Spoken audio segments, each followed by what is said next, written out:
이번 주 심리학 수업 시작하도록 하겠습니다.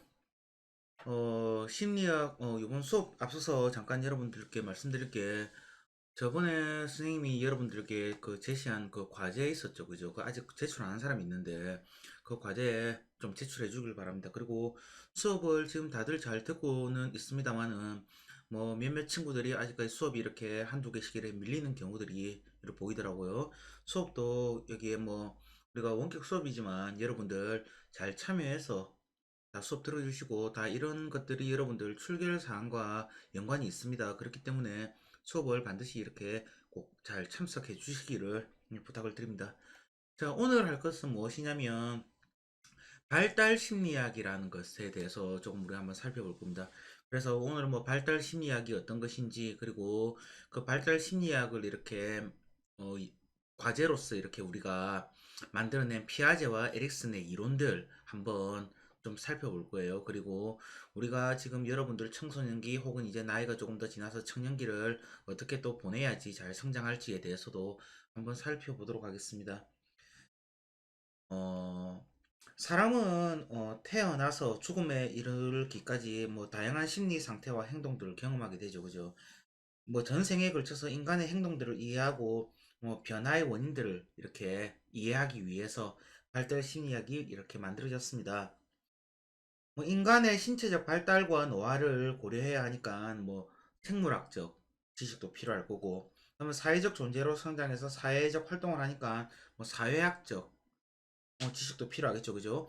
그리고 뭐 여러분들처럼 또 교육을 받아서 성장하니까 교육학 지식도 필요할 거고, 뭐 바른 인간으로서 올바른 인간으로서 이제 뭐 성장 방향을 찾아야 하니까 어떤 인류학이라든지 철학이라든지의 어떤 그런 접근도 필요할 겁니다. 그리고 뭐 여러분들 성장 중에 생길 수 있는 문제에 대한 치료도 필요해서 뭐 요즘 발달 심리학 같은 경우에는 융합 학문적인 어떤 특성을 좀 가지고 있다라고 보면 됩니다. 발달 심리학자들 같은 경우에는 아동이나 청소년, 뭐 성인, 노인과 관련된 교육, 상담, 복지, 정책 분야에서 활동하기도 하고, 그리고 발달 증진 프로그램을 만들어서 뭐 일반인들의 삶에 도움을 줍니다. 특히 이제 발달 심리학 같은 경우에는 여기 있는 유아 아동기에 어, 그리고 청소년기에 관심이 조금 많습니다. 방치되거나 좀 학대받은 아동들은 좀 지적 결함이 생기거나 학업에 어려움을 겪기도 하고 우울증에 걸려서 뭐 정서적 고통을 받기도 하죠.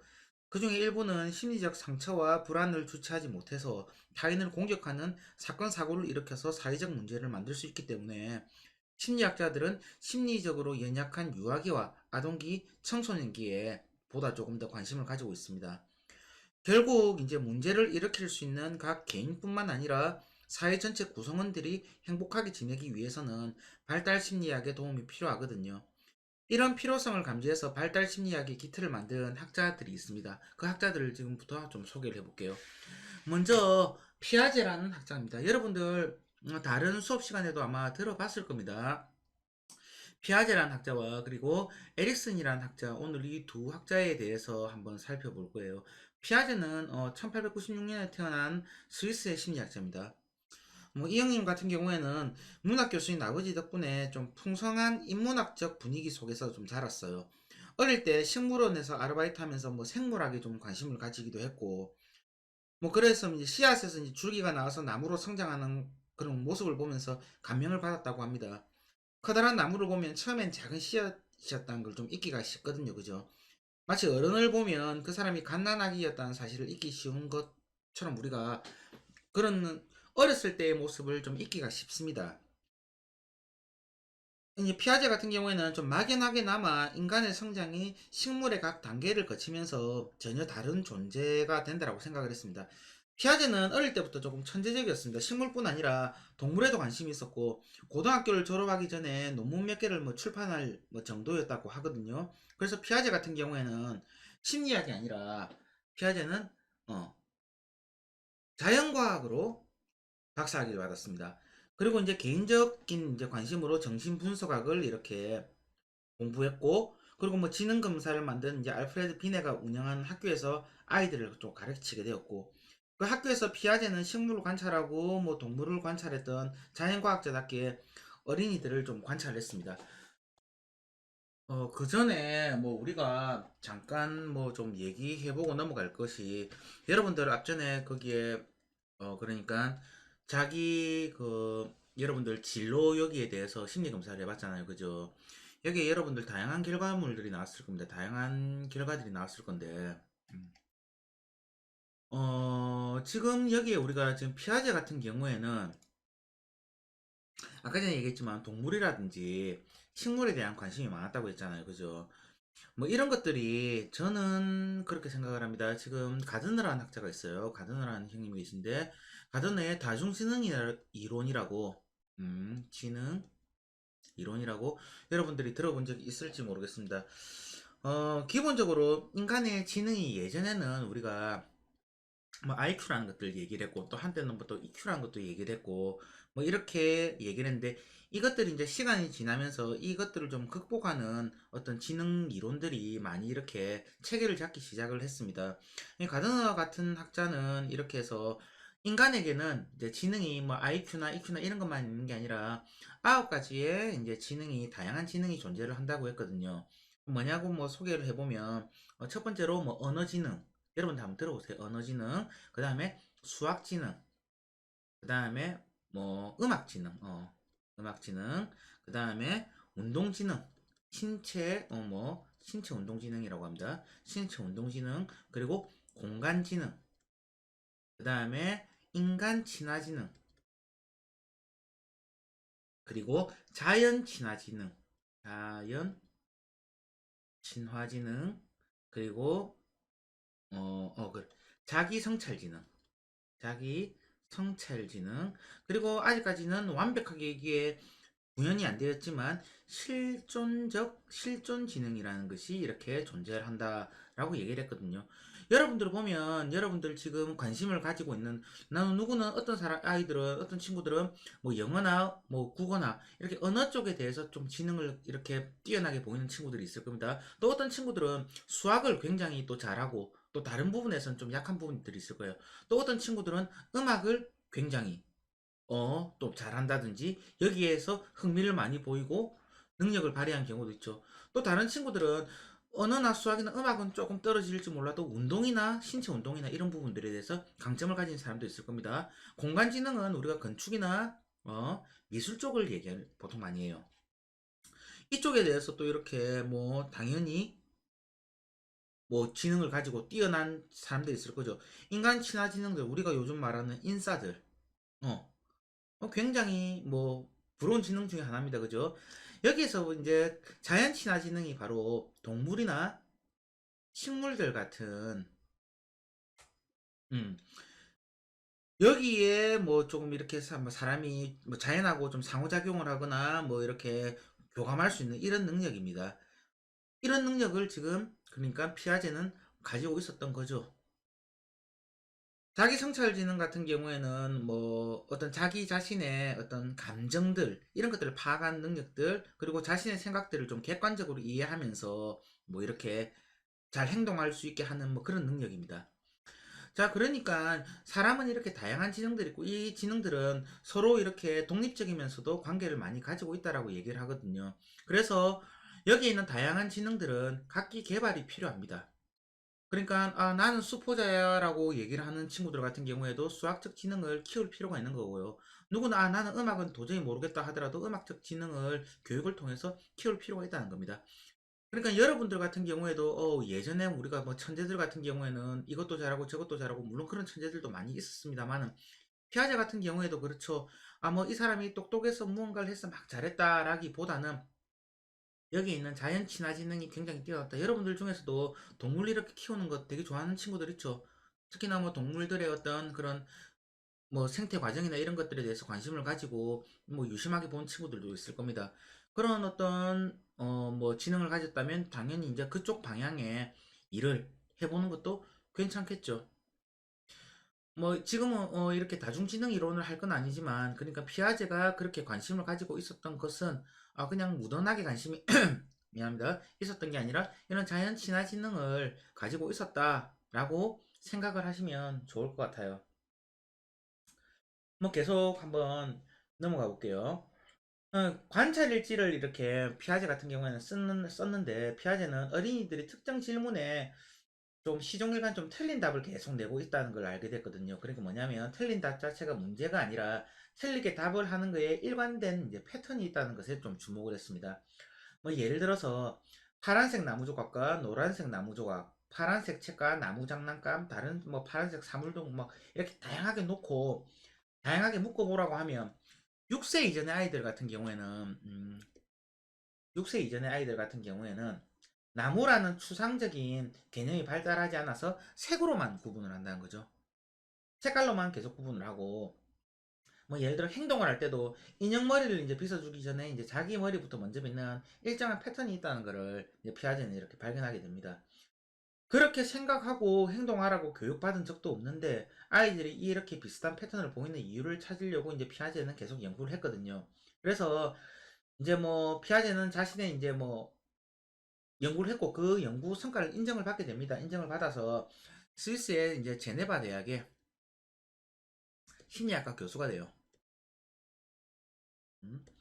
그리고 이제 이게 뭐 어떤 걸로 했냐면 인간의 성장을 네 가지 발달 단계로 나눈 연구를 통해서 이게 심리학과 교수가 됐거든요. 이게 여러분들이 한 번쯤은 들어봤을 만한 또 교육을 통해서 배워봤을 만한 인간의 발달 단계 연구입니다.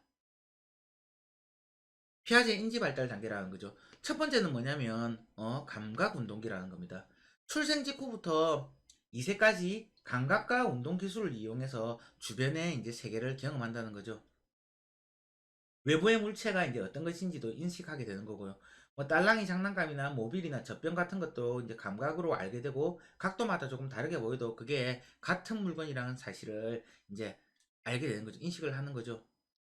두 번째 단계는 전조작기입니다. 2세부터 7세의 까지를 보통 얘기를 하고 이때는 중요한 게 상상을 통해서 생각하는 능력이 커진다는 겁니다. 뭐 소꿉놀이 같은 거 할 때도 분명히 이제 뭐 모래인데 그죠? 이걸 밥이라고 생각하면서 놀죠. 그죠? 그리고 뭐 상상 친구도 만들어서 놀기도 하고 돌이나 의자와 같은 무생물하고도 대화를 나눕니다. 그죠?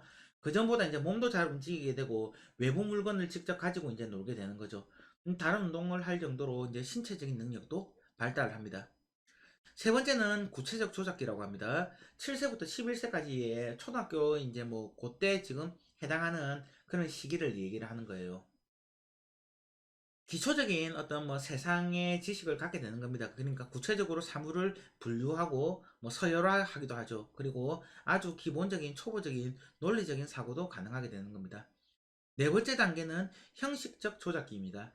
11세 이후가 되면 눈에 보이지 않는 것에 대해서도 생각을 하고 이제 논리를 사용하게 되는 등 이제 추상적이고 이성적인 어, 사고가 발달합니다. 계속 사고력을 발달시켜서 지식을 조금 정교화하면서 세상에 적응하게 되는 거죠. 자, 어릴 때까지 이렇게 발달한다고 봤는데 이 이론은 뭐 문제점도 있습니다. 예를 들어 인지 발달 외에 현대 사회에서 좀 중시하는 음, 도덕성을 이렇게 좀 중요하게 다루었다는 점에서 뭐 이렇게 좀 의의가 있습니다. 피아제는 이 도덕성 발달에도 단계가 있다라고 생각을 했거든요.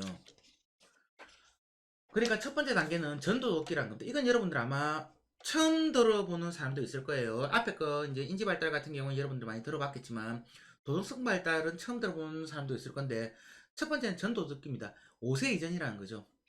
5세 이전의 아동들 같은 경우에는 옳고 그름에 대한 일관된 이해가 없다라고 생각을 했습니다. 이게 근데 뭐 나중에 한참 후에 한 2013년도쯤에 심리학자 햄린이라는 음?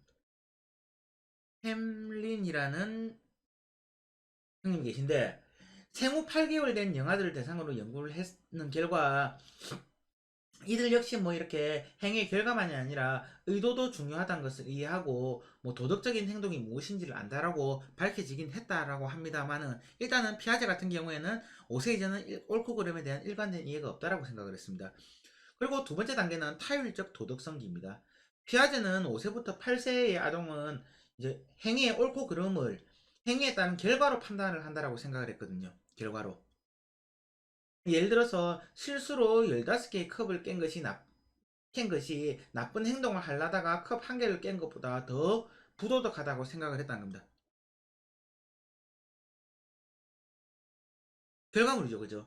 근데 뭐 이런 판단 같은 경우는 이제 일관되지 않아서 어떤 문제를 제시하냐에 따라서 달라지기도 합니다. 다만 이제 권위 있는 사람이 이 시기에 아동들에게 야 이게 오라라고 얘기를 하면 무조건 복종해야 한다고 생각하는 것으로 보긴 했습니다. 세 번째 단계는 자율적 도덕성기입니다. 9세 이상의 아동들은 어떤 행동을 판단할 때 결과뿐만 아니라 행위자의 의도를 고려해야 된다는 것을 명확하게 알기 시작한 단계라는 겁니다. 또한 이제 뭐 규칙이라는 것. 이거는 무조건 따라야 되는 것이 아니라 사회적으로 합의된 원칙이며 합의에 따라서 융통성 있게 수정될 수 있다라고도 생각한다는 겁니다. 뭐 조금 뭐 단순하죠, 그죠? 뭐 이렇게 세 가지로만 나눴지만 그래도 피아제가 이렇게 이전에 이제 뭐는 이렇게 세부적인 발달 단계에서 각각 뭐 좀 질적으로 다른 성장이나 이런 것들이 이루어진다는 생각을 하지는 못했거든요. 그저 외형적으로 갓난아기, 뭐 유아기, 취약 아동기 이런 식으로만 나누었습니다. 근데 뭐 그죠 11살 이후에도 뭐 좀 다양한 변화가 있는데 이렇게 이제 좀 뭉뚱그리기에는 아무래도 조금 한계가 좀 있었죠. 이 점을 이제 비판한 게 아까 전에 앞에서 본 정신분석학자 에릭 에릭슨이라는 사람은 이제 인간의 전체 생애에 걸친 발달을 생각하는 이론을 만들게 됩니다. 에릭슨은 첫 번째로 뭐냐면 인간은 죽을 때까지 성장한다 라는 개념을 좀 가지고 있었습니다. 에릭슨 같은 경우에는 인간의 발달 단계를 8단계로 나눴거든요. 그걸 살펴볼 건데 그리고 뭐 인간은 아까 말했지만 아동기 청소년을 지나서 어른이 되면 성장이 멈추는 것이 아니라 노년이 되어 죽을 때까지 성장한다라고 주장을 했습니다. 이 이론의 좀 가장 큰 특징 같은 경우에는 올바른 성장을 위해서는 긍정적인 것뿐만 아니라 좀 부정적인 것도 경험해야 한다고 주장을 했거든요. 그러니까 긍정과 부정을 모두 겪어야지 이제 올바른 뭐 덕이라고 해야 덕을 쌓고 그 덕을 바탕으로 성장한다는 논리랍니다. 뭐 요즘에 부모들은 자식 키울 때는 좋은 것만 주려고 하잖아요. 뭐 조금 차이가 있습니다. 이 에릭슨이 이론이 맞는지는 여러분들도 한번 살펴보세요. 자, 그러면 소개해 보도록 하겠습니다. 인간 발달의 첫 번째 단계는 출생 이후 1세까지 시기라는 겁니다. 이때는 신체적으로 아주 미약한 상태라서 먹을 것을 주는 어머니와 같은 양육자의 영향이 아주 큽니다. 아기는 배가 고프면 울거든요. 그러면 양육자가 와서 젖을 줍니다. 그리고 양육자에 대한 신뢰감이 생기죠. 신뢰감이. 그런데 매번 울 때마다 바로 젖을 먹일 수는 없습니다. 그죠? 양육자가 좀 뭐 피곤해서 뭐 잘 수도 있고 다른 일을 할 수도 있으니까요. 그래서 우는데도 자신이 원하는 것을 얻지 못하면 양육자에 대한 불신감이 생깁니다. 그래도 뭐 배가 고프니까 계속 울게 되거든요. 계속 울면 뭐 밥을 줄 거라고 생각을 가지죠. 희망을 가지죠. 정리하면 신뢰감과 이렇게 불신감을 겪으면서 희망이라는 덕을 이제 알게 되는 거거든요. 희망이 100% 이루어질 것이라는 뭐 확신은 아닐 겁니다. 안 될 수도 있지만 잘 될 수도 있으니 노력하자는 마음이고 희망이 생기려면 이렇게 뭐 신뢰감과 불신감을 균형 있게 경험을 해야 되거든요. 뭐 불신감만 경험한 사람이 이렇게 희망을 가질 수는 없잖아요. 이걸 우리가 신뢰 대 불신 단계라고 얘기를 합니다. 첫 번째 단계를. 두 번째 단계는 2세에서 3세입니다. 이때는 말을 조금씩 하게 되고 몸을 어느 정도 이제 움직이게 되거든요. 이때 가장 많이 하는 말이 뭐냐면 내가 한다는 건 내가 할 거야라고 얘기를 한다는 겁니다. 밥도 이제 자기 손으로 먹으려고 하고 막 그런 거죠. 그 자율성이 이제 점점 생기는 겁니다. 자율성이. 근데 뭐 매번 이제 성공합니까? 성공하지 않죠. 그죠? 밥을 먹다 흘리기도 하고, 그리고 기저귀 같은 거 있으면 기저귀 하면 자기가 막 이렇게 빼려고도 하고 차려고도 하거든요. 근데 뭐 기저귀 뭐 똑바로 채울 수 있습니까? 안 되죠. 이때 이제 자기의 능력에 대한 의심도 생기고 수치심도 이제 경험을 하게 된다는 겁니다. 그러면서 부정적인 정서에서 탈출하고 싶은 마음에 자기가 원하는 상황을 만들기 위해서 의지력에 대해서 고민을 하거든요. 의지력.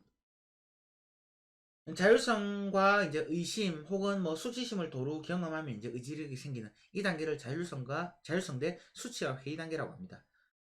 자, 세 번째 단계로 넘어가 볼게요. 세 번째 단계는 3세부터 6세 시절에 어, 해당하는 시기입니다. 이때는 이제 조금 이제 어려운 단어들도 뭐 섞인 말도 제법 하게 되고 이제 이때 되면 여러분들 뭐 동생들이나 아니면은 아직까지는 여러분들 없겠습니다만은 선생님 같은 경우에 조카들 같은 경우 이 나이 때 하면 운동 능력이 엄청납니다, 진짜. 어른들이 이렇게 조금만 같이 놀아줘도 금방 지쳐 떨어질 정도로 엄청난 운동 능력, 하루 종일 다니거든요. 뛰어다니고. 이때 뭐 운동 능력도 보이지만 유아들이 가장 많이 듣게 되는 말이 야, 니 어떻게 그런 걸 아노? 야, 니 대단하다. 우리가 천재인갑다. 이런 얘기들, 긍정적인 말들을 많이 들어요. 그러다 보니까 이제 자신감이 붙는 거죠. 그래 과감하게 새로운 일도 벌인다는 겁니다. 주도성이 생긴다는 거죠. 주도성이. 근데 이 주도성으로 말썽도 부리기도 합니다. 뭐 어린아이들한테 이제 유아들 이 나이 때는 주방은 밥 먹는 곳입니까? 아니죠. 주방 같은 경우에는 어떤 미술 작품 만드는 공간이 될 수도 있는 겁니다. 자신의 이제 말에 이제 막 뭐라고 얘기하면 어른들 막 감탄하거든요. 그러면 어른도 별것 아니라는 생각에 막 머리 굴려서 이렇게 거짓말을 하기도 합니다. 하지만 어른은 말썽 부리는 아이와 거짓말 하는 아이를 혼내죠, 그죠? 우리 알고 있으니까요, 어른들은. 그 아이도 그게 잘못이란 걸 안다는 겁니다. 그래서 아이도 죄책감을 느낀다는 거죠. 그러면서 자신의 주도성에 맞게 이제 말과 행동에 책임감이 있어야 한다는 사실을 이해를 하기 시작합니다. 주도성과 죄책감, 책임감 이렇게 연결되는 주도성 대 죄의식 단계라는 겁니다. 네 번째 단계는 6세부터 11세까지입니다. 이 시기의 아동은 집을 떠나서 대부분의 시간을 이제 어디에서 보냅니까? 학교에서 보내죠, 학교에서. 즉, 집이라는 좁은 공간에서 그때그때 욕구가 치미는 대로 하던 상황과는 완전히 다른 상황이 이제 들어오게 된다는 겁니다. 정해진 시간에 정해진 곳에서 정해진 공부하면서 근면성 이런 것들을 배우게 될 거고요. 특히 학교에서 읽기나 쓰기, 세마기 등을 하면서 이제 또래보다 조금 이제 못하다 하면 열등감도 가지게 된다는 겁니다.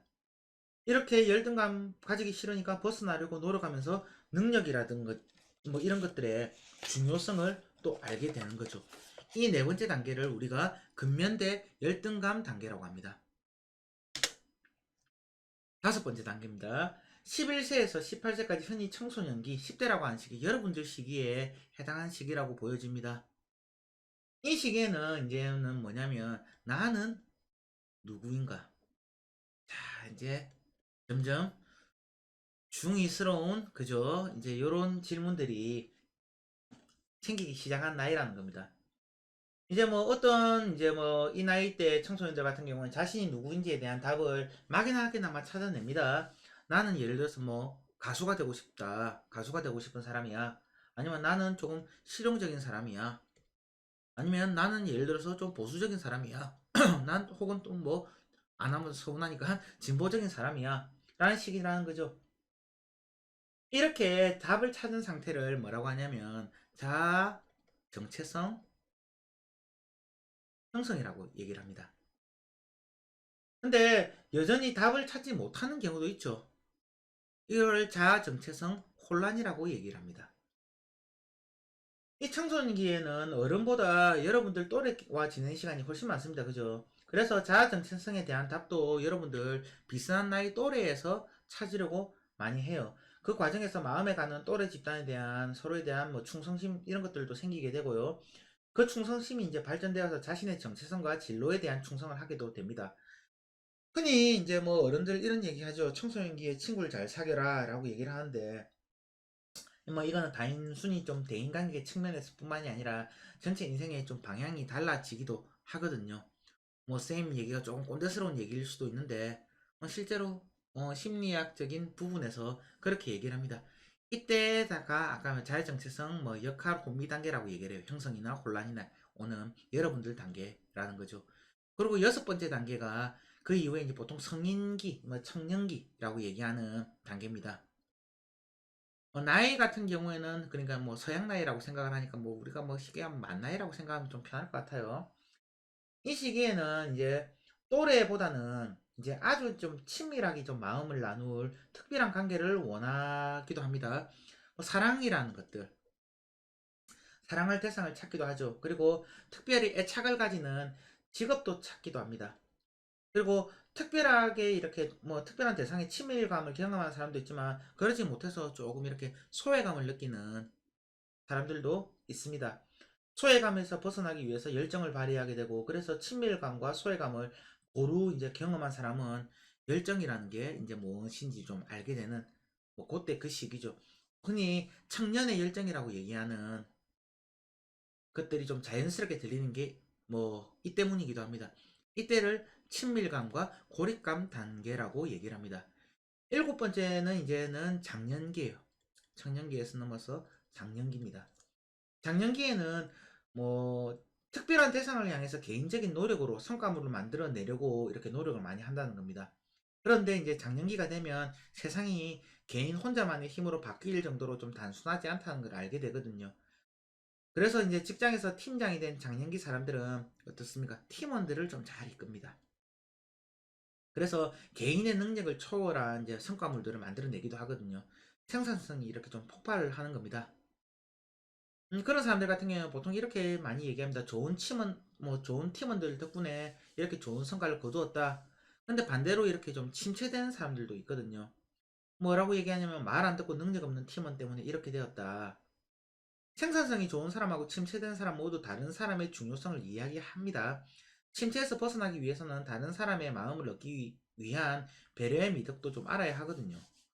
또한 다른 사람이 자신을 배려하기를 바라기도 합니다. 이렇게 생산성과 침체성을 모두 경험하면 배려심의 중요성을 좀 이해하게 되는 이 단계를 생산성 대 자기 침체 단계라고 얘기를 합니다. 여덟 번째 마지막 단계는 이제 65세 이상의 노년기입니다. 이때는 신체적으로는 좀 쇠약해지죠, 그죠? 신체적으로는 조금 쇠약해집니다. 그리고 기억력 감퇴라든지 인지 능력에 대한 자신감도 조금 이렇게 잃게 되거든요. 조금 절망감이나 무력감 같은 경우도 느낀다고 합니다. 뭐 그러면서 지금보다 더 나았던 이제 과거를 이제 회상하는 거죠, 과거를. 자신의 생을 되도록 돌이켜 보면서 좋은 일과 나쁜 일 모두가 지금의 자신을 만들었다는 것에 대해서 통찰하게 되고 이 자아 통합 뭐 자아 통합을 좀 긍정적으로 경험하기도 합니다. 절망과 자아 통합을 모두 경험한 사람은 좋은 것하고 나쁜 것이 무엇인지를 알고 있어서 지혜를 나누고자 하거든요. 적극적으로 모임에 나가거나 죽기 전에 의미 있는 일을 하려고 노력하기도 뭐 한다는 겁니다.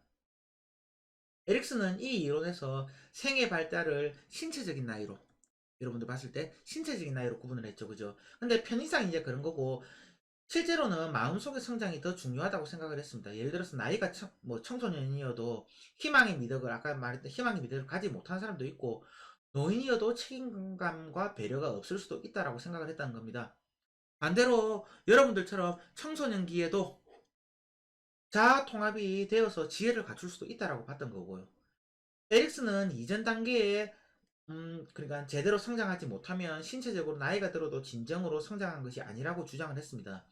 성인인데도 자율적이지 못하고 부모에게 의지하는 사람이 있는가 하면 회사에 다니면서도 근면성이 없고 좀 올바른 능력을 갖추려는 미덕도 없이 뭐 얕은 수로에 돈벌이 하려는 사람들도 있잖아요. 그죠? 그래서 에릭슨은 심리적으로 올바르게 성장하려면 이전 단계의 발달을 완료해야 된다라고 생각을 했던 겁니다. 이전을 완료를 해야 된다. 전 생애에 걸쳐서 계속 성장하기 위해서는 그래서 도전이라는 것을 강조를 했습니다. 도전. 때로는 다음 단계로 성장했어도 어떤 사건을 통해서 심리적 충격을 받아서 전 단계로 돌아가는 퇴행의 과정을 겪을 수도 있다라고 얘기를 했고요. 자, 여러분들은 지금 어느 단계까지 성장을 했다고 생각을 합니까? 이 에릭슨의 이론이 완벽한 정답은 아닙니다. 하지만 성장이 이렇게 도움이 되는 질문을 던진다는 점에서는 현대 심리학자들도 동의하고 있고요. 여러분들도 동의를 하십니까? 현대 심리학자들은 성장 단계가 엄격하게 구별되지 않고 한 단계에서도 여러 성장의 특징을 보인다고 이제 생각을 하거든요. 청소년기에도 작년의 성장 과제를 고민할 수 있고 충분한 성장한 작년이어도 때로는 아동기의 고민을 뭐 하기도 한다는 겁니다. 완벽한 성장이 없다는 사실에 절망할 수도 있고요. 하지만 이제 뭐 그래서 완벽하지 않은 지금도 비성장이 아니란 점과 어른이나 또래 모두 누구나 조금 미성숙한 상태로 계속 도전하고 있다는 거에 대해서 뭐 좀 용기가 나지 않습니까? 쌤도 그렇게 용기가 난다는 겁니다. 자, 이렇게 에릭슨의 이론을 바탕으로 현대 심리학은 더 많이 발전을 했습니다. 그 발전된 지식을 가지고 그러니까 우리는 청소년기와 청년기, 청소년기라면 이제 여러분들 단계죠. 그리고 곧 청년기를 맞이할 거고 아직 선생님도 청년기입니다. 그렇기 때문에 어떻게 더 잘 보내야지 성장할지에 대해서 같이 한번 살펴보는 시간 뭐 이렇게 좀 가질 수 있었으면 좋겠습니다. 먼저 첫 번째로는 이겁니다. 따라잡기 쉬운 대상을 모방하라는 겁니다. 그러니까 모방이라는 게 단순 복사가 아니라요. 단순한 복사가 아니라 모방하기 위해서는 스스로 다른 사람이 하는 행동과의 일치 여부를 판단하고 세부 사항을 좀 이해하는 것이 필요하다는 겁니다. 예를 들어 따라하기 너무 힘든 대상을 역할 모델로 삼으면 그 모델하고 자신이 비교되죠. 그리고 자존감이 낮아지고 실망하기가 쉽다는 겁니다. 뭐 예를 들어서 뭐 한번 얘기를 해볼게요. 뭐 어떤 사람이 기초적인 컴퓨터 프로그램을 배우기 시작하면서 그 모델이 어 페이스북 창업자 저커버그 같은 그런 사람을 모델로 삼았다. 저커버그 같은 경우에는 이제 하버드대 입학했고 그죠 남다른 기술과 능력을 가지고 있었습니다. 그러니까 뭐 막연하게 그냥 그렇게 되었으면 좋겠다라고 뭐 생각하는 건 괜찮습니다만은 심리학적으로 얘기할 때는 뭐냐면 효과적으로 모방을 하기 위해서는 자신이 여러분들 들어보세요. 1년에서 3년 정도 노력했을 때 도달할 수 있는 수준.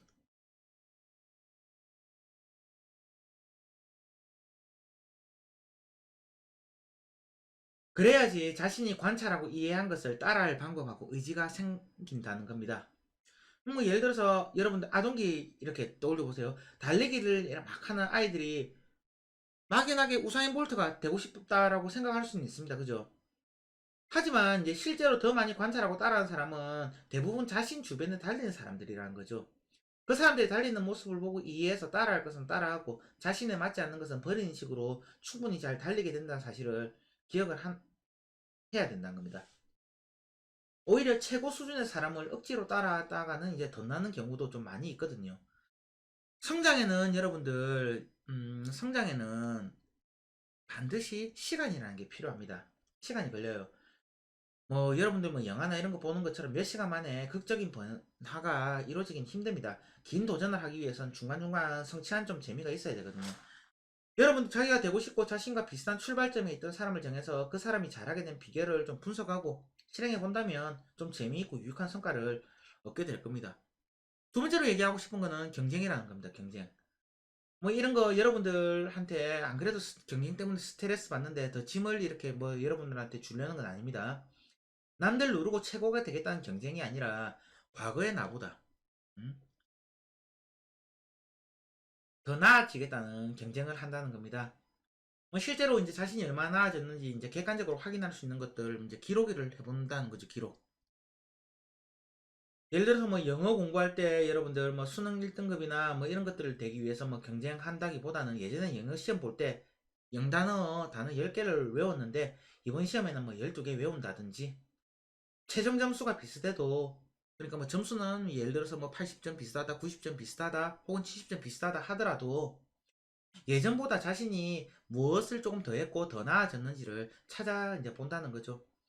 그게 뭐가 뭐 큰 거냐라고 얘기할 게 아니라 노력한 덕분에 예를 들어서 뭐 10%든 20%든 성장한 자기 자신을 좀 칭찬해 보라는 겁니다. 경쟁에서는 이제 다른 사람보다 20% 잘하는 사람들을 칭찬하잖아요. 그렇게 계속 실력을 쌓다 보면 남들과의 경쟁에서 이길 수 있다는 겁니다.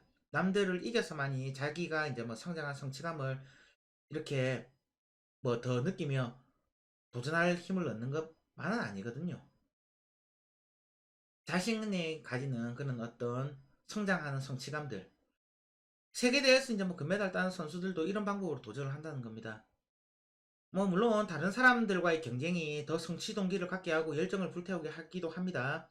지는 것을 좋아하는 사람 있습니까? 아무도 없죠.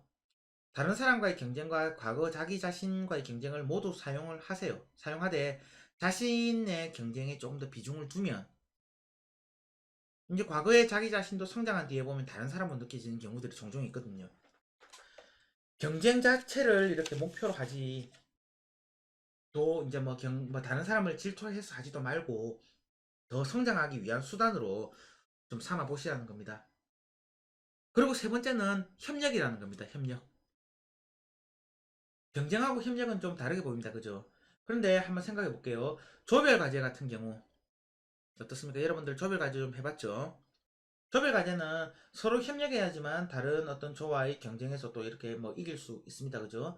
혼자 아니면 여러분들 게임을 하더라도 팀을 이루고 파티를 이룬 상태에서, 그렇죠, 경쟁을 하죠.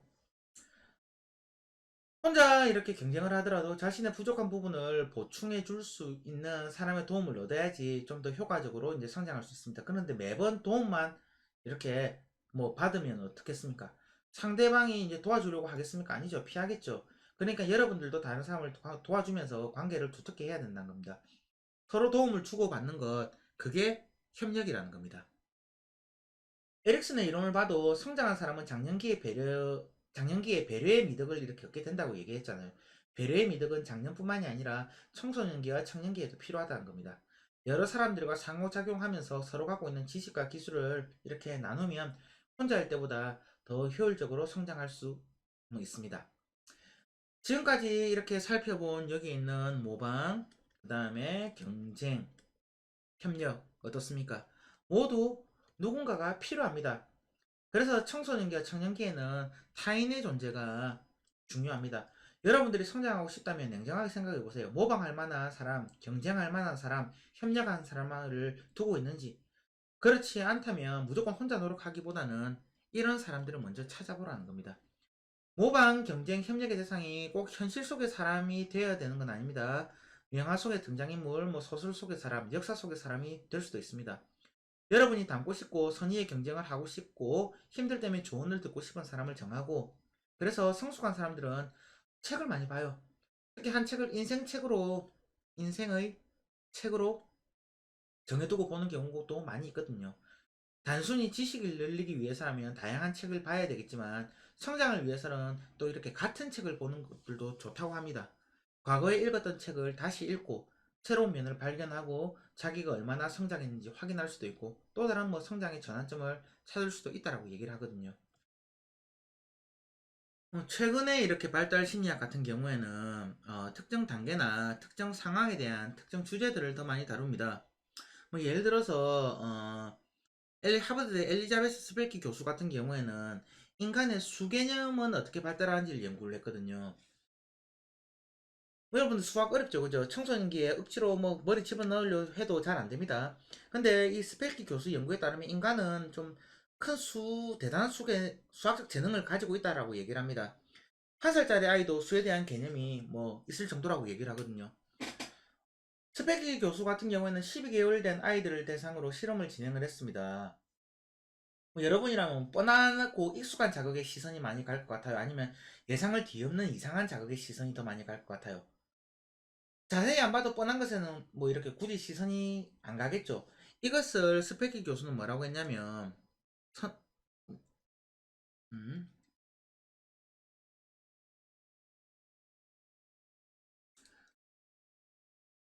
미안해요. 선택적 주시라고 이야기를 했습니다. 뭐 일종의 까꿍놀이로 실험을 실시를 했거든요. 왼손으로 인형을 한 개 보여주고 오른손으로 인형을 두 개 보여준 다음에 한 개, 두 개 보여준 다음에 뭐 이렇게 뭐 가림막으로 살짝 가렸다가 인형을 세 개 보여주는 식으로 이제 더 센 과정을 아기한테 보여줬거든요. 이제 아이가 너무 익숙해서 더 이상 이제 안 보려 할 때까지 이제 보여줬는데, 왼손에 인형 한 개를 보여주고 오른손으로 인형 한 개를 보여준 다음에 가림막이 없어졌을 때 인형 세 개가 나오면, 그러니까 1 플러스 1이 3이 되는 경우가 만들어져 버렸을 때, 뭐 두 개가 아니었다, 물론 아기가 이렇게 말로 하질 나이는 아니지만 말은 못해도 생각을 할 수 있으니까 아기는 이제 인형의 숫자가 자신의 셈법하고는 달라서 이제 주시한다는 겁니다. 실제 실험에 참가했던 아기들이 그랬다는 거죠. 셈법에 맞는 답보다 이제 그렇지 않은 답이 나왔을 때 인형을 더 많이 받다는 겁니다. 아기가 좋아하는 똑같은 인형인데도 보는 시선에 따라서 차이가 있다는 것은 이제 아이도 이제 뭐랍니까? 셈법을 알고 있다는 거죠. 뭐 어떻습니까? 아기 때부터 이제 수 개념이 확고하게 자리 잡고 있다고 생각하니까 뭐 여러분들 좀 위로가 됩니까? 그렇게 생애 초기부터 수학에 대한 재능이 있는데 이렇게 지구상의 대부분의 학생들이 수학을 이렇게 왜 어려워할까요? 심리학자들은 그것도 연구하고 있다고 합니다. 심리학자 이렇게 야스민 카파이라는 형님은 똑같은 지식과 기술이라고 해도 놀이의 형태로 배울 때 더 효과적이라고 주장을 하거든요. 유치원 때까지는 놀이가 많습니다. 그런데 초등학교, 중학교 이후에 학교에서 배우는 대부분의 지식은 놀이하고는 좀 거리가 멀죠. 심리학자들 같은 경우는 이런 것들이 수학을 비롯한 많은 지식과 기술의 발달에 걸림돌이 된다고 주장을 합니다. 카파이 교수 같은 경우에는 수학을 수학으로 배우는 게 아니라 학생들이 게임을 만드는 과정에서 수학도 이렇게 배우고 게임의 배경이 된 역사도 배우는 식의 프로젝트를 만들기도 했거든요. 그래서 이 카파이 같은 경우에는 이제 MIT 이제 동료들과 함께 이제 어린이들이 프로그래밍한 지식과 결과물을 나누는 프로그래밍 도구인 스크래치라는 것을 음, 만들기도 했습니다. 고등학생들을 위해서는 뭐 전자기계로 직조하는 기술을 공부하면서 뭐 컴퓨터 과학을 놀이처럼 배우는 과정을 만들기도 했다는 겁니다. 자, 요즘의 발달 심리학을 정리하면 이렇습니다. 세부 주제를 검증하고 응용하는 데서 치중을 하고 있다는 겁니다. 이런 과정을 통해서 에릭슨과 피아제 등이 이제 주장한 다른 뭐 단계와는 다른 사실들이 많이 밝혀진다면 또 거대한 이론이 나올 수도 있을 거고 여러분들 중에서 또 그러한 이론을 만들어낼 사람이 또 생기지도 않을까 생각을 해봅니다. 자, 오늘 수업은 여기서 끝내도록 하겠습니다. 다들 고생 많이 하셨습니다.